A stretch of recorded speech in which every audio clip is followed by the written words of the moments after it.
Mutton chukka, chicken biryani, chicken 65, chicken boneless, parotta, kothu parotta, half boil, omelette, கலக்கி, அப்புறம் மீன் வறுவல், மீன் குழம்பு, கெளுத்தி மீன் குழம்பு, அப்புறம் ஐரு மீன் குழம்பு, அப்புறம் என்ன இதுல 50 நாட் பேட் சொல்லிட்டாங்க. இதுல 50% அவங்க குக் பண்ணுவாங்க ஆல்சோ. தெரிஞ்சு இல்ல நல்லா சாப்பாடு அவரு. ஓகே நான் சொல்லலாம். தலைக்கறி, குடல் கறி, ஈரல் கறி, ரத்த பொரியல், mutton chukka, mutton liver, mutton சோரோட்டி, மட்டன் ரெயின் ரோஸ், மட்டன் நல்லி ரோஸ், மட்டன் கோலா. அப்புறமா சிக்கன்ல நாட்டுக்கோழி chicken, chicken 65, Chettinad chicken, chicken lollipop,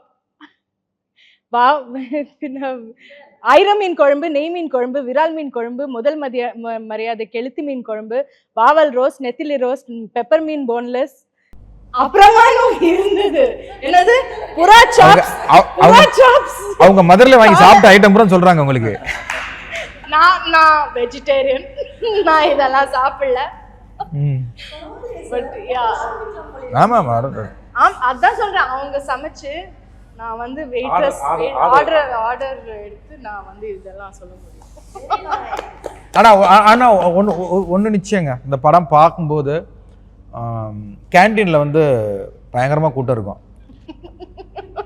ஆமா, இன்டர்வல் முடிஞ்ச உடனே பசிக்க ஆரம்பிச்சிடும்.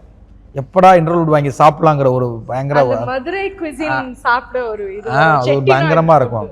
படம் முடிஞ்ச உடனே ஸ்ட்ரெயிட்டா விடுறா வண்டியை ஹோட்டலுக்கு அப்படின்னு சொல்லி ஃபேமிலி எல்லாமே ஹோட்டல்ல போய் சாப்பிட்டு தான் போவாங்க.